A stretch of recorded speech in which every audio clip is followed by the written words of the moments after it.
दोस्तों आज हम एक ऐसी नन के बारे में बात करने वाले हैं जिसे अपने स्टूडेंट से प्यार हो जाता है और उसने अपने स्टूडेंट को पाने के लिए क्या किया है। चलिए वीडियो में आगे जानते हैं। Hello viewers, welcome to my channel में स्वागत है आपका। तो सीधे चलते हैं मूवी की तरफ और बात करते हैं। मूवी की शुरुआत में हमें एक जेसन नाम के एक लड़के को दिखाया जाता है जो कि एक एवरेज स्टूडेंट था जिसका पढ़ाई में बिल्कुल भी मन नहीं लगता था, मगर उसे गिटार बजाना बहुत ज़्यादा पसंद था। जेसन की एक छोटी बहन भी थी जिसका नाम जोई था। जोई पढ़ाई लिखाई में बहुत ही अच्छी थी और जेसन को हमेशा कहा जाता था कि तुम अपनी बहन जैसा बनो और अच्छे से स्टडी करो। जेसन और जॉय दोनों स्कूल पहुंच जाते हैं। यहाँ पर हम देखते हैं कि जेसन को कई सारी लड़कियाँ उसके कॉलेज में पसंद करती हैं। जेसन और उसकी बहन को छोड़ने के लिए यहाँ पर उसके पेरेंट्स भी कॉन्वेंट में आए हुए थे। सिस्टर रेबिका जेसन की फैमिली से मिलने के लिए भी आती हैं। वहीं ये कॉन्वेंट बहुत ही बड़ा था और यहाँ पर आज न्यू टीचर को भी बुलाया गया था। इस न्यू टीचर का नाम सिस्टर सोफिया था जो कि बहुत ही अच्छी टीचर थी। सिस्टर रेबिका उन्हें बताती है कि आपको यहाँ पर पढ़ाना है और मुझे बहुत खुशी हुई कि आप हमारे कॉन्वेंट में पढ़ाने के लिए आए हैं।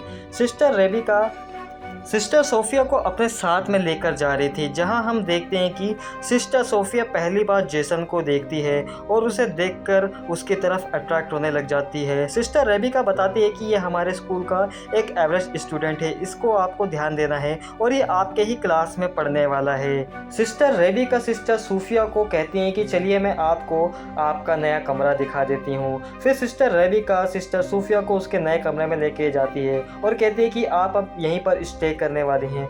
सिस्टर रेबिका के जाते से ही सिस्टर सोफिया अपना बॉक्स को खोल लेती है जिसके अंदर सिस्टर सोफिया के कुछ कपड़े रखे हुए थे और वहीं जोई चर्च में जाकर गॉड के सामने पे प्रेयर करने लग जाती है कि गॉड उसकी प्रार्थना को सुन ले। जेसन अपने क्लास के लड़कों के साथ में बैठे हुआ था और इंटरनेट में जो उसने वीडियो अपलोड किया था वो वीडियो बहुत ही ज़्यादा वायरल रहा था। उसमें काफ़ी सारे कमेंट आए थे। सिस्टर सोफिया अपने कमरे में अपनी लैपटॉप को खोलकर जेसन के वीडियो को ही देख रही थी। उसे देखते हुए सिस्टर सोफिया लैपटॉप की स्क्रीन पर ही किस करने लग जाती है और ऑडिटोरियम में जब जेसन अपने गिटार में अपना सॉन्ग को प्ले करने लगता है, सिस्टर सोफिया भी उसके पास में आ जाती है और कहती है कि मैं भी ये गिटार को बजा सकती हूँ। जेसन सिस्टर को ये गिटार दे देता है, मगर सिस्टर को गाना बजाना नहीं आता था और वो जेसन के साथ में हंसी मजाक करने लग जाती है। उसके बाद हम देखते हैं कि सभी क्लास के स्टूडेंट अपने अपने बेंच में बैठे हुए थे। जेसन के पास वाली सीट में ही एक लड़की बैठी थी जो उसके साथ फ्लर्ट कर रही थी। कुछ देर के बाद क्लास के अंदर में सिस्टर सोफिया भी आ जाती है और यहाँ पर जोई कहती है कि सिस्टर हम यहाँ पर सबसे पहले हम प्रेयर करके ही स्टडी को शुरू करते हैं। और इसी बीच हम देखते हैं कि जो लड़की जेसन के साथ फ्लर्ट कर रही थी उसकी लिपस्टिक भी सिस्टर सोफिया ने अपने पास में रख लिया था। जोई जब सिस्टर सोफिया को प्रेयर करने के लिए कहती है तब सिस्टर सोफिया जोई से कहती है कि तुम ही प्रेयर को शुरू करो और यहाँ पर हम देखते हैं कि क्लास के अंदर में प्रेयर शुरू हो जाती है और क्लास में प्रेयर ख़त्म करने के बाद वहाँ पर स्टडी शुरू हो जाती है।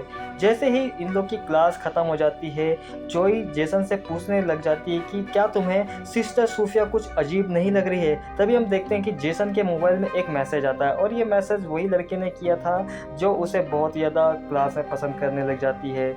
जेसन जब अपने रूम की तरफ बढ़ रहा था तब उसे सिस्टर सोफिया आके रोक लेती है और उससे पूछती है कि क्या वो लड़की तुम्हारी गर्लफ्रेंड है। मगर जेसन यहाँ पर कहता है कि वो लड़की मेरी गर्लफ्रेंड नहीं है और हम सिर्फ दोस्त हैं। ये सुनने के बाद तो सिस्टर सोफिया को कुछ अलग ही एहसास हो गया था और उसे बहुत ज़्यादा खुशी होने लग गई थी। सिस्टर सोफिया जब अपने कमरे में पहुंचती है हम देखते हैं कि ये वही लिपस्टिक लगा रही है जो उसने अपने स्टूडेंट से छीना हुआ था। उस लिपस्टिक को यूज़ करने के बाद सिस्टर उसे नीचे पटक कर उसे मसल देती है। फिर हम देखते हैं कि अगली सुबह जेसन अपने दोस्त के साथ में जा रहा था और इसी बीच हम देखते हैं कि ये दोनों आपस में एक दूसरे को किस करने लग जाते हैं और यहाँ पर तुरंत ही सिस्टर सोफिया पहुँच जाती है।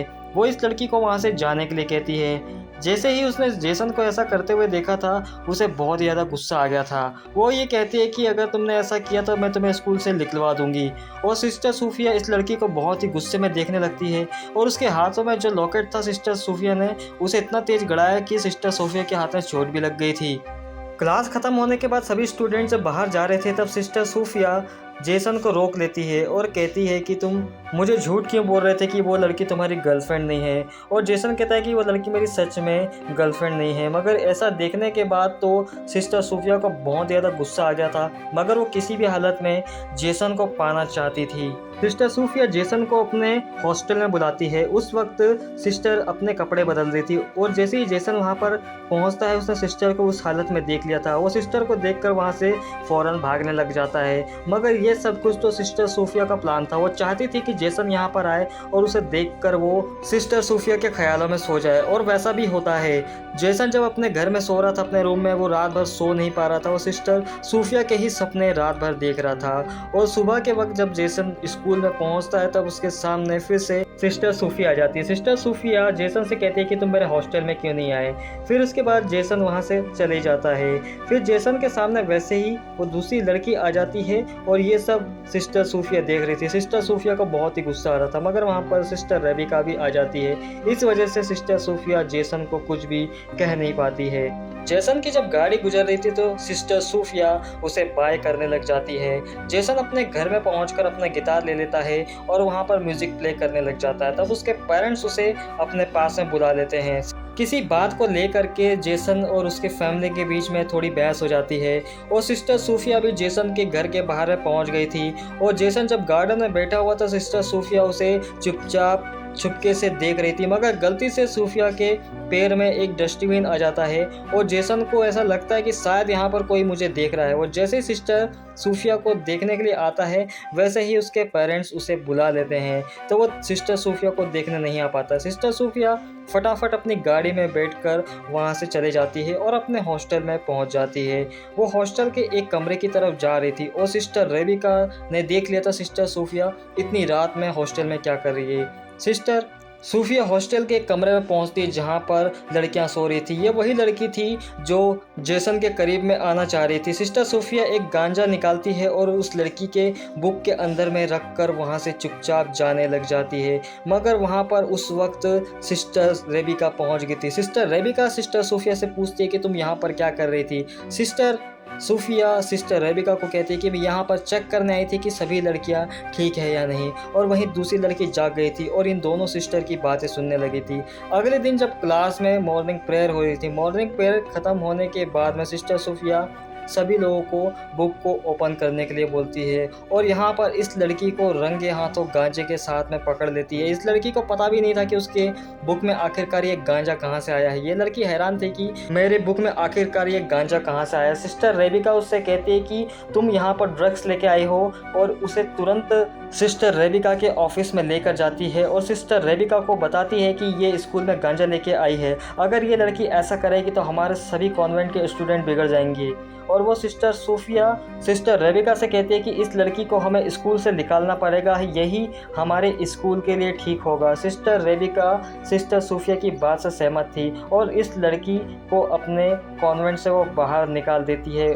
सिस्टर सूफिया के लिए सेरा कांटा बन चुकी थी, इसलिए उसे रास्ते से हटाना बहुत ही ज़रूरी था। इसीलिए सिस्टर सूफिया ने सेरा को स्कूल से बाहर निकलवा दिया और साथ ही साथ स्कूल में चेकिंग अभियान भी शुरू करवा दिया। चेकिंग अभियान के दौरान हम देखते हैं कि सिस्टर सूफिया चुपके से जेसन के कमरे में एक बॉटल रख देती है और उसे बरामद करवा देती है, मगर सिस्टर रेबिका और फादर के सामने ये कहलवाती है कि ये बहुत ही अच्छा स्टूडेंट है, हमें इसे एक मौका और देना चाहिए। ये कहकर वो जेसन को स्कूल में रहने के लिए कह देती है। और जैसे ही सिस्टर सूफिया अपने कमरे में जाती है, वो लैपटॉप खोलकर जेसन की पिक्चर देखने लगती है। उसके पास लगभग 100 पिक्चर्स थी जेसन की। फिर हमें यहाँ पे पता चलता है कि जो सिस्टर सूफिया बन के आई है, असल में वो सूफिया है ही नहीं, उसका नाम तो लारा है।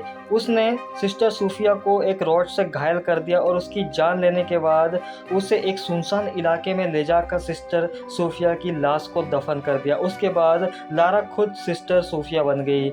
लारा एक साइको टाइप की लड़की थी जिसे किसी भी हालत में जेसन को पाना था। वहीं जेसन की सिस्टर जोई को ऐसा लगने लगा था कि सिस्टर सूफिया यानी कि लारा सिस्टर सूफिया है ही नहीं। और अगले दिन जब जेसन एक पौधा लगा रहा था, उसी वक्त जेसन के पास में लारा पहुंच जाती है और लारा जेसन की मदद करने लग जाती है और पीछे से लारा और जेसन को देख रही थी। यहाँ पर लारा जेसन को अपनी तरफ अट्रैक्ट करने के लिए अपनी शर्ट के दोनों बटन खोल देती है। वो चाहकर भी जेसन लारा की तरफ ही अट्रैक्ट हो रहा था। रात के वक्त लारा चुपके से बॉयज़ हॉस्टल की तरफ चली जाती है और जेसन के कमरे में चली जाती है। यहाँ पर जेसन सो रहा था, उसे पता भी नहीं था कि उसके कमरे में लारा पहुँच गई है और अचानक से जब वो लारा को अपने पास में देखता है वो डर जाता है। यहाँ पर हम देखते हैं कि लारा जेसन को सेड्यूस करने की कोशिश करती है। अब तो जेसन भी खुद को रोक नहीं पाता और दोनों इंटीमेट हो जाती हैं और चुपके से लारा ने ये वीडियो भी बना लिया था जिसमें जेसन और लारा इंटीमेट हो रहे थे, जिसके बारे में जेसन को कुछ भी नहीं पता था। जेसन के मोबाइल में एक मैसेज आता है कि उसकी सिस्टर और फैमिली उसे बुला रहे हैं। जेसन जैसे ही अपने रूम से जाने के लिए निकलता है वैसे ही लारा आकर जेसन से बात करने लग जाती है और कहती है कि तुम कहाँ जा रहे हो। जेसन उसे कुछ भी नहीं कहता, चुपचाप वहाँ से चले जाता है और वहीं लारा जेसन के कमरे में आकर उसकी टी शर्ट को सूंघने लगती है, मगर पीछे से यहाँ पर जोई आ जाती है। जोई जैसे ही लारा से पूछती है कि तुम यहाँ पर क्या कर रहे हो, तब लारा जोई को जवाब देती है कि मैं यहाँ पर तुम्हारे भाई के रूम में चेकिंग करने आई थी कि वो कुछ गलत सामान तो यहाँ पर रखा हुआ नहीं है। जोई अपने भाई को बता देती है कि लारा उसके कमरे में चेकिंग कर रही थी, तुम दोनों का कुछ चल तो नहीं रहा है। यहाँ पर जेसन अपनी बहन को कहता है कि उसका कुछ भी लारा के साथ में नहीं चल रहा है और ये सब कुछ लारा ने विंडो से झाँकते हुए देख लिया था। लारा सभी स्टूडेंट को क्लास से बाहर निकालने के बाद वहाँ पर जोई को रोक लेती है और कहती है कि तुम्हारा परफॉर्मेंस बहुत ज़्यादा ख़राब है, तुम क्लास के बाद तुम मुझे इसी कमरे में आकर मिलना। ये सब कुछ पहले से ही लारा ने सेटअप करके रखा था जोई के लिए, क्योंकि वो भी उसके रास्ते का एक कांटा बन चुकी थी। लारा क्लासरूम से बाहर निकलती है, उसे रास्ते में जेसन दिखाई देता है, वो जेसन को आंख मारते हुए वहाँ से निकल जाती है और जैसे ही लारा वापस अपने क्लास में पहुँचती है वहाँ पर जोई एनसी सीट के साथ में पकड़ा जाती है और लारा तुरंत ही जोई को लेकर प्रिंसिपल ऑफिस यानी कि रेबिका के पास में पहुंच जाती है। लारा चाहती थी कि जोई को भी स्कूल से निकाल दिया जाए, मगर यहाँ पर सिस्टर सोफिया यानी कि लारा का प्लान फेल हो चुका था। अब जोई भी गुस्से में आकर सिस्टर रेबिका से कहती है कि सिस्टर सोफिया यानी कि लारा को तो स्कूल में प्रेयर करना भी नहीं आता है। जोई को पूरी तरह से लारा के ऊपर में शक हो गया था। जेसन अपना कन्फेशन करने के लिए चर्च में जब जाता है वो फादर से अपनी गलतियों के बारे में बता ही रहा था कि वहाँ पर लारा पहुँच जाती है और उस बॉक्स के अंदर में लारा थी। यहाँ पर आज सिस्टर रेबिका ने अपने स्कूल में दूसरे प्रिंसिपल यानी कि बिशप शॉमी को कॉन्वेंट में बुलाया था और ये प्रिंसिपल सिस्टर सोफिया को बहुत ही अच्छे तरीके से जानते थे। लारा यहाँ से तुरंत ही भागने लग जाती है, उसने देख लिया था कि सिस्टर रेबिका और दूसरे प्रिंसिपल यहाँ पर आए हुए हैं, मगर वहाँ पर जैसे ही वो भागने की कोशिश कर रही थी सिस्टर रेबिका आकर लारा को रोक लेती है। यहाँ पर लारा एक कहानी बनाते हुए रेबिका को कहती है कि उसकी आंटी की तबीयत खराब है इसलिए उसे बाहर में जाना पड़ेगा। छुट्टियों के कारण से जेसन भी अपने घर में पहुंच गया था और रात के वक्त जैसे ही लारा को मौका मिलता है वो अपनी कार को लेकर जेसन के घर के बाहर में खड़े हो जाती है। वहीं जेसन और उसके फादर के बीच में एक कहासुनी हो गई थी, क्योंकि जेसन सिर्फ अपने म्यूजिकल क्लास में ध्यान देना चाहता था और उसके फादर चाहते थे कि वो ये बेकार चीज़ों को छोड़कर अपने सिर्फ पढ़ाई में ही ध्यान लगाए। उसका मूड बहुत ही ज़्यादा ख़राब हो गया था, इसलिए जेसन अपने घर में से निकल कर एक पार्टी में पहुंच जाता है। ये एक क्लब था जहां पर उसे उसके स्कूल की एक लड़की सेरा मिल जाती है। अब ये दोनों ड्रिंक करने के बाद एक कमरे में पहुंच जाते हैं, मगर जैसे ही दोनों एक दूसरे के क्लोज में आते हैं जेसन को तो बार बार लारा का ही ख्याल आ रहा था। वो वहां से तुरंत एक बियर की बोतल लेकर रास्ते में चलने लग जाता है, मगर एक पुलिस ऑफिसर यहाँ पर जेसन को रोक लेता है और उसे गिरफ्तार करने वाला था क्योंकि वो अंडर 18 था। मगर वहाँ पर तुरंत ही लारा पहुँच जाती है सिस्टर बनकर और वो रिक्वेस्ट करती है कि ये मेरा स्टूडेंट है, यहाँ से इसे जाने दिया जाए। सिस्टर होने की वजह से पुलिस ऑफिसर लारा की बात मान जाता है और लारा जेसन को लेकर एक कमरे में जाती है और आज लारा ने बहुत ही खूबसूरत सी रेड कलर की ड्रेस पहनी हुई थी।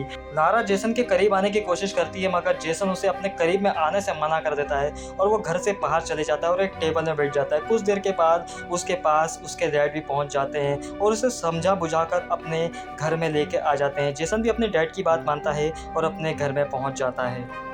अगला दिन क्लास ख़त्म करने के बाद जोई और जेसन अपनी गाड़ी में बैठकर वहां से जाने वाले थे, मगर जोई को वहां से लारा की गाड़ी गुजरती हुई दिखाई देती है। जोई ने पूरा मन बना दिया था कि वो अब लारा का इन्वेस्टिगेशन करेगी। जोई तुरंत ही लारा की गाड़ी के पास जाती है और उसका नंबर को नोट कर लेती है और जैसे ही वो सर्च करती है तो पता चलता है कि ये गाड़ी तो सचमुच सिस्टर सोफिया की ही है।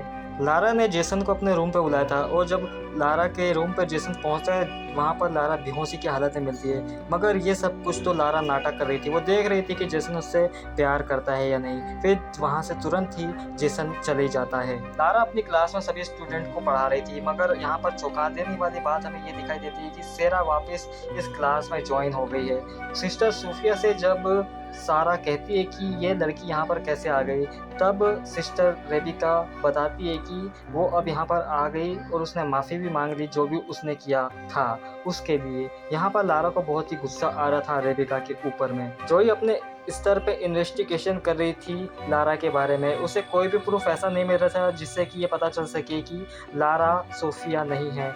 यहाँ पर जैसे ही सेरा अपने बाथरूम में नहा रही थी वहाँ पर लारा आ जाती है और पीछे से लारा ने सेरा के ऊपर इतना हमला किया कि उसकी जान वहीं पर निकल गई। जोई जब नहाने के लिए बाथरूम में पहुँचती है वो सेरा की डेड बॉडी को देखकर चिल्लाने लग जाती है। वहाँ पर पुलिस भी आ जाती है और सेरा की डेड बॉडी को वहाँ से लेके चले जाया जाता है और इन्वेस्टिगेशन करने में ये पता चलता है कि सेरा की मौत एक हादसा है। लारा ने वीडियो जो बनाया था उसे जेसन को भी दिखा दिया था। आज जेसन और उसके फैमिली के सभी लोग एक रेस्टोरेंट में फैमिली डिनर करने के लिए गए हुए थे। यहाँ पर लारा भी अकेले आकर डिनर कर रही थी। उसे जैसे ही मौका मिलता है वैसे ही लारा जेसन की फैमिली के पास में जाकर बैठ जाती है। लारा जिस लोकेशन से उस रेस्टोरेंट में पहुंची थी उसका 5 घंटे का रास्ता था, मतलब यानी कि इम्पॉसिबल वाली बात थी, मगर सब कोई लारा की बात पर विश्वास कर लेते हैं। और अगले दिन सिस्टर सोफिया यानी कि लारा अपने कमरे की तरफ जा रही थी, उसे सिस्टर रेबिका रोक लेती है और अपने ऑफिस में आने के लिए कहती है। सिस्टर रेबिका यहाँ पर सोफिया यानी कि लारा से बोलती है कि मैंने उस हॉस्पिटल के बारे में पता किया जहाँ पर तुम्हारी आंटी का तुम बोल रही हो जिस हॉस्पिटल में वो रुकी है, मगर वैसी नाम की तो कोई भी पेशेंट उस हॉस्पिटल में रुकी ही नहीं है। और वहीं जेसन और उसकी बहन जब लारा के कमरे में जाते हैं वहाँ पर एक लैपटॉप था जिसमें 100 से भी ज़्यादा जेसन की फ़ोटो रखी हुई थी। लारा ने सिस्टर रेबिका को भी जान से मार दिया था। अब जोई की बारी था। जोई के ऊपर लारा हमला कर देती है और लारा का हमला करता हुआ देख जेसन अपनी बहन को बचाने की कोशिश करता है, मगर लारा ने जेसन को भी नीचे गिरा दिया था। वहाँ पर हम देखते हैं कि रेबिका पहुँच जाती है। अब उसने लारा को रोक लिया था। अब जैसे ही जेसन को मौका मिलता है वो एक स्क्रू ड्राइवर को लारा की पीठ में वार कर देता है। लारा भी वहाँ पर तुरंत मारी जाती है। फिर जेसन और जॉय का जो ग्रेजुएशन था वो भी पूरा हो गया था। जेसन के फादर ने उसे गिटार भी गिफ्ट दिया था। तो दोस्तों इस मूवी की स्टोरी यहीं पर एंड हो जाती है। उम्मीद है दोस्तों आप लोग को वीडियो पसंद आया होगा। अगर पसंद आया है तो वीडियो को जरूर लाइक करें और हमारे चैनल को अभी तक अगर आप लोगों ने सब्सक्राइब नहीं किया तो सब्सक्राइब कर लें। और हमारे इंस्टाग्राम की आईडी भी आपको हमारे डिस्क्रिप्शन बॉक्स में मिल जाएगी, तो वहाँ जाके भी हमें फॉलो कर लें। तो मिलते हैं दोस्तों किसी दूसरे वीडियो में।